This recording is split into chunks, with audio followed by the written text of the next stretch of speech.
وأصلي وأسلم على رسوله وحبيبه ومصطفاه وعلى آله وصحابته أجمعين، ما بعد. أحبائي في الله، run ahaantii in ilaahay tabaaraka wa tacaala dacwadiisa iyo diintiisa loo socdo, isla mar ahaantaana lasoo booqdo dadka muslimiinta ah ee aad mararka qaarkood kala fog tihiin iyo kuwaad isku dhowdihiin intaba, si aad usoo kala qaadataan khibrado iyo aqoon isweydaarsi. kullu jadiidin lahu ladda, jadiid wax kastoo cusubna macaankiisa ayuu leeyahay. in wejiyada la kala badbedelo oo hadba weji cusub bulshada loo keeno, horta waa qayb kamida fanniga ama funuunta dacwada iyo qaabka dacwada loo gudbiyo. horta waa qayb kamida weeye. halka anigoo ka duulaya ayaa walaaluhu waxay khayr file ka moodeen ama ay ka filayeen. anigu waastu kadaalika, sidaasna ma ihi inaan walaalahaas reer Toronto oo ay hogaaminayaan ama hoggaan u yahay masjidka Khaalid bin Waliid, ilaahay ha xifdiyo asaga iyo masaajidada kaleba ayay igu marti qaadeen. anigana waan ajiibay. markii koobaadna ma aha, waa markii saddexaad ilaa afraad. waana wax ilaahay tabaaraka wa tacaala loogu shukriyo. xaqiiqatan haddii aan soo aruuriyo ama aan soo khulaaseeyo, taqriiban 21 beri ayuu safarku ahaa, oo run ahaantii jadwal cajaa'ib badan ay u dejiyeen. soo dhoweyn aad iyo aad u wanaagsan. markii ay walaaluhu isoo dhoweeyeen kadib, jazaahum allahu khayran, masjidka Khaalid bin Waliid oo marka uu hoggaan ka yahay sheekh Bashiir waa maqnaaye, sheekh Abubakar xafidahu allahu tabaaraka wa tacaala, iyo taaqamkii uu hogaaminayey oo Abu Camaar iyo sheekh Maxamed Giire iyo ay odayaal u yihiin, sheekh Jaamac iyo ayaa isoo dhoweeyey, jazaahum allahu khayra. kadibna wixii aan u imaaday iyo arrintii aan u imaaday ayaan horeyba ka bilownay. masjidka Khaalid bin Waliid waxaanu ka bilownay kitaab aad iyo aad u qiimo badan oo qaali ah, oo aan qof kasta oo arday ah aan ugu nasteexaynayo, qof kasta oo taalibulcilmi ana ugu nasteexaynayo inuu aqriyo, oo magaciisa la yidhaahdo المعتقد الصحيح الواجب على كل مسلم اعتقاده. وكتاب وينين وعقيدة لوس أروريي أو محل هذا لغة سلس أهو معان كقرن أو أن أكين بقول كيف تضبطنا وحو شيخ استعمال أي أدلة القرآن كأ أو آدي آد عقوب بديي. وحنا إسكال الشيخ عبد السلام ابن البرجس وارد انتنين اللي يرى السعوديان أبوها رحمة الله تبارك وتعالى عليه. فضل إلهي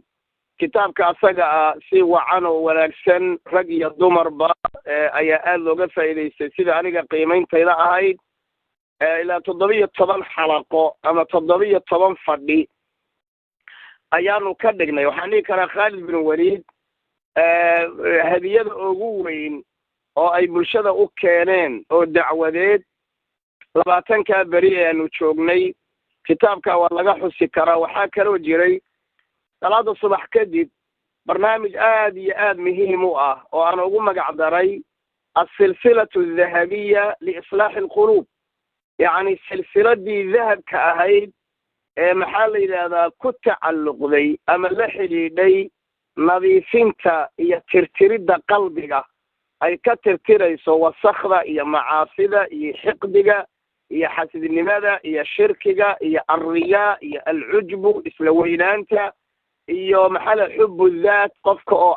aniga dhaha. wax alla wixii cudurrada ku dhaca oo maradu shahwa oo maradu shaki, wax alla wixii quluubta ku dhaca oo dhan. runtii silsilad aad iyo aad muhiim u ah oo fadliga ilaahay marka dambe noo suurta gashay inay risaalo noqoto rajaynayno in laga faa'iidaysto biidn illaahi tabaaraka wa tacaala kelimaadkaasna kelimaad runtii ayagana dhaxalgal ah oo dadku ay aad iyo aad ugu xisaabtamayeen waxyaalaha aadka u qiimaha badan ee aadka u wanaagsan nina qofka mu'minka ah muslimka ah markii wax wanaagsan loo sheego waa farxaaya waxaa kamid a yacni qof dumar ah oo leh kelimaadkaas bacda salaati subax wadaadku uu aqrinayay allah tabaaraka wa tacaala zawjkaygi buu iigu soo hanuuniyey wuxuuna ii noqday shaksi aan caadi ahayn sidaa daraaddeed wax alla wixii cafis ah ama isu dhaafida yacni halkaa waxaad ka garanaysaa midho aad iyo aad u wanaagsan waxaan rabaa inaan idiin sheego dadka ducaadda ahee dacwada wada muhiimaddu inay dadku kulli xaqa wada qaataan ma aha laakiin haddii juhdi badan intii la bixiyo hal qof ilaahay kugu badbaadiyo ama hal mas'alo khaldanayd ah dadka u saxdo ama qoys dumayay aad toosiso ama caqiide khaldanayd aad u toosiso waxaa weeyaan ama salaad qalloocsanayd aad u toosiso ujeeddada iyo hadafka dacwada looga dan leeyahay sideedaba waa intaa horta masaajidka Khaalid bin Waliid mahad aad u ballaaran bacdallah ayaan u celinayaa sabab noogu noqday inaan koontadayada ku shubano ujuur badan oon ikhlaas ilaahay ku weydiisanayno in alla intii faa'iidaysatayna ilaahay waxaan ka baryaa inuu ku anfaco tabaaraka wa tacaala sidii qiimaha badnayd ay noo soo dhoweeyeen iyo gurigii iyo hoteeladii raaxada badnaa ay na dejiyeenna aad iyo aad baan ugu mahad celinaynaa dacwada Khaalid bin Waliid way wasaceen jadwal cajaa'ib oo hadda hortayda ayuu yaallaa oo aad u cajaa'ib badan ayay u dejiyeen waxaa kamid a muxaadaraadka ugu horreeyey meesha aanu ku bilownay waxaa kamid a masjid la yidhahdo ibnu cabbaas oo isagoo aan aad u yar weynayn laakiin dadka jooga aan ku qiyaasayo runtii dad aad u jecel culummada inay dhegaystaan waa masjidka aan la yaabay isagoo xajmigiisu kooban yahay haddanana markii uu wadaadku soo fadhiisto hal qof oo kusoo darmado ma ahane hal qof oo kacayaba inaadan arkaynin aad iyo aad baan walaalahaasi hoggaanka Bashiir iyo walaalaha mas-uuliyiinta ka odayaal iyo akhyaar maxaa la yidhaahdaa rug caddaa ah ayaa halkaa fadhiya run ahaantii oo dacwada aan rajaynayo in haddii marar badan loo tago midho badan laga dhaxli lahaa marka rag iyo dumarba halkaas ayaa muxaadaradii ugu horreysay oo aan Toronto ka jeediyo sanadkan oo magaceeda la dhihi jiray daalka iyo daawadiisa oo aanu ku cilaajinaynay waxaa laga daalaa dacwada oo waxaa laga daalaa reerka sida loo dhaqanayo oo waxaa laga daalaa saaxiib aad in badan saaxiib la ahayd oo waxaa laga daalaa cibaadada iyo taacada oo waxaa laga daalaa maxaa la yidhahdaa sadaqaadka iyo khayrka oo wax badan baa laga daalaaye yacni daalkaas iyo daawadiisa oo iskugu jira qaab sharci ahoo nusuus iyo qur'aan iyo xadiisa iyo qaab tibbi iyo caafimaada dhakhtar ma ihi laakiin intaan culummada aan ka soo guuriyey ayaanu halkaa ku qaadanay masaajidada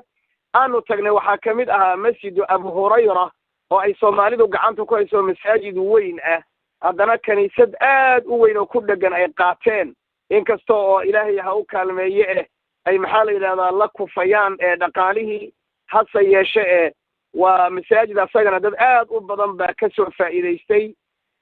rag iyo dumarba jazaahum allahu khayran waxaa kale oo aan dacwada u tagnay masjid la yidhahda as-sakiina oo ninkan dhalinyarada daacigeed wada garanaysaan sheekh Saciid Raage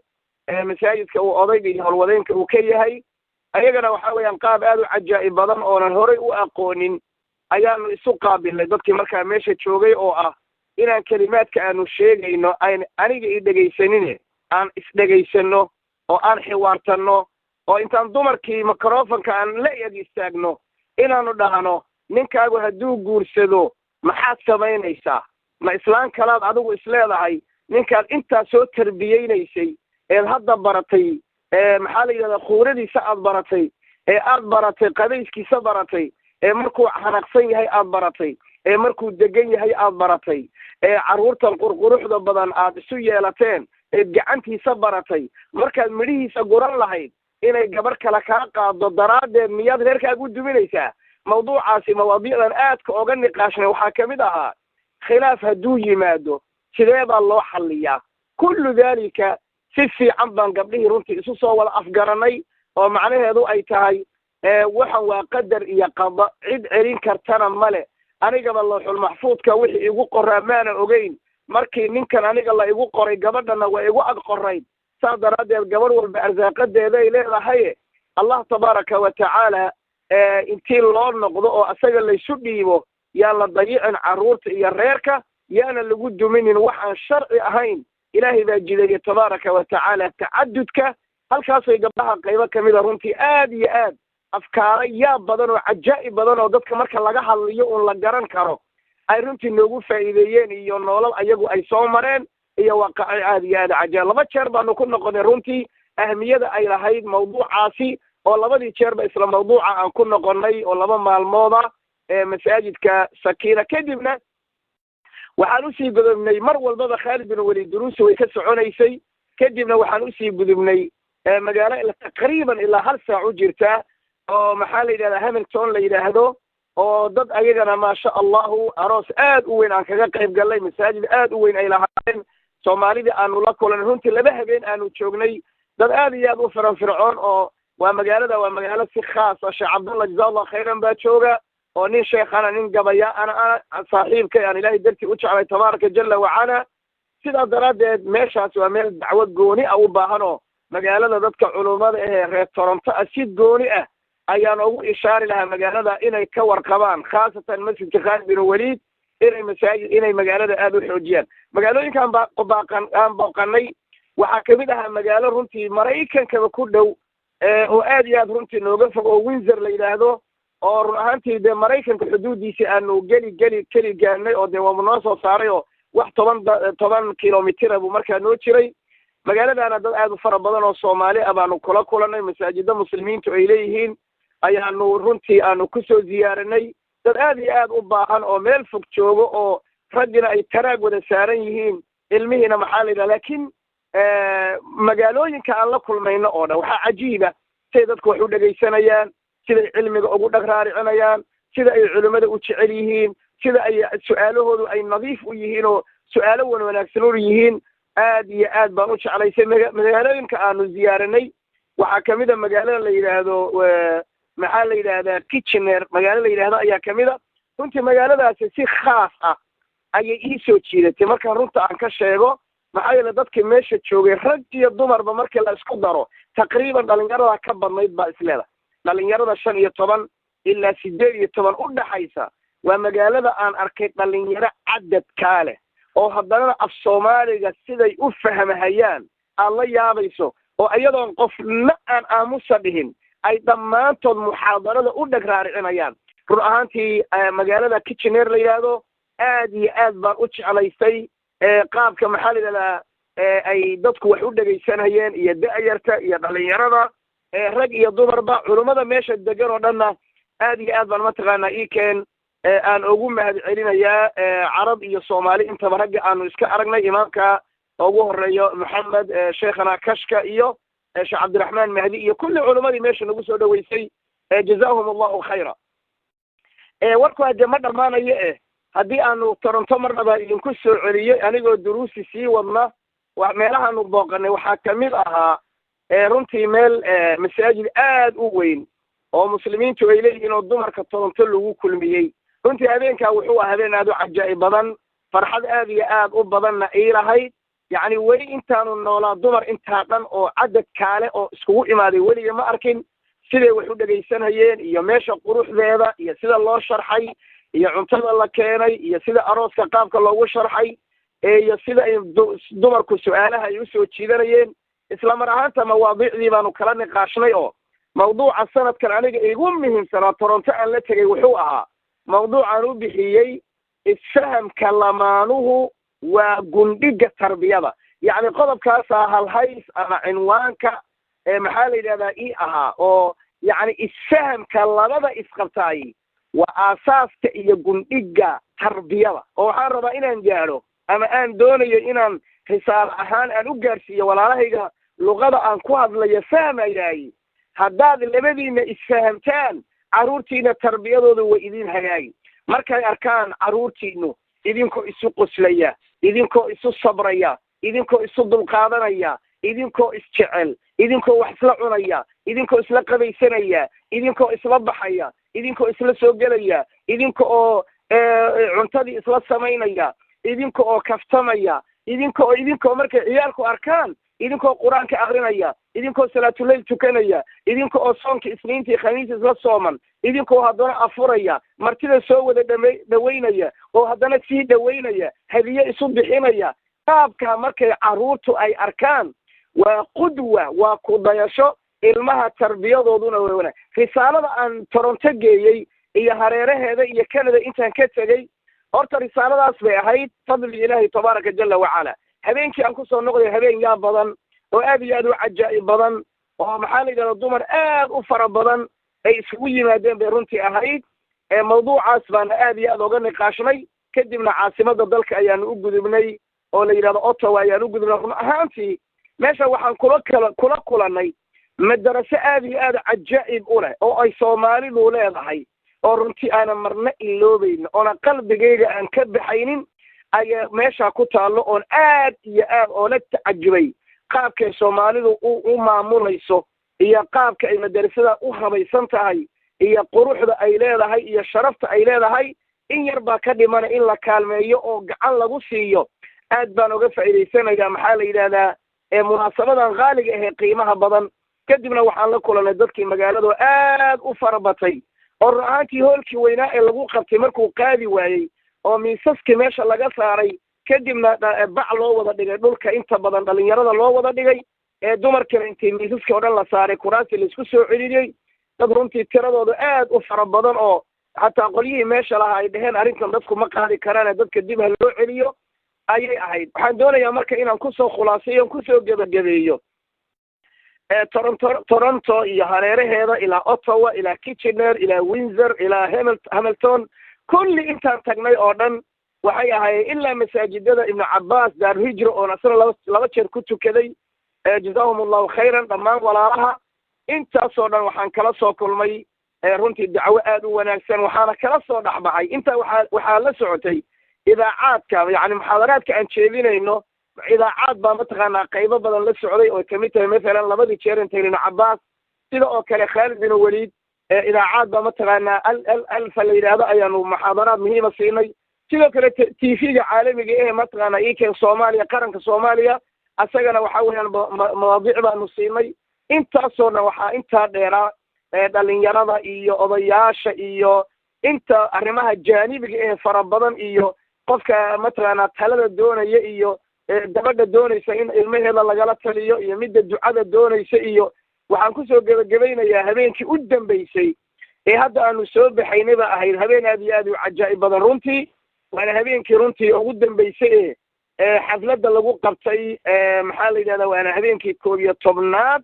muxaadaraanu iskugu imaanay kadibna dad aad iyo aad u fara badan oo masaajidka Khalid bin Walid buuxiyey oo ay ka soo qayb galeen dhammaan inta aan hadda idiin sheegay ilaa hal qolo oo soo cudur daaratay mooyeen intii kaloo dhan markaa iskugu yimaadeen oo intii markaa laga gaaray qof walba kelimadiisa munaasibka uu jeediyey halkaasna la isku sagootiyey la iskuna soo macasalaameeyey ayadoon xubbi iyo jacayl aan qalbiga ugu hayo walaalaha ayaguna xubbi iyo jacayl ay qalbiga igu hayaan allahna waxaan weydiisanayaa tabaaraka wa tacaala waxa sida ay imoodayaan anigu ma aanihi inuusan ii qabanin waxa ay igu tilmaamayaan oo ay isleeyihiin walaalkani khayr baa ku duugan wallahi low calimuu sariira qabiixatii la aba salaama calaya man yalqaani haddays ogaan lahaayeen waxa wasakh iyo jaraafiima iyo bacteria jermis aniga qalbigayga ka buuxa maba ayna isalaameen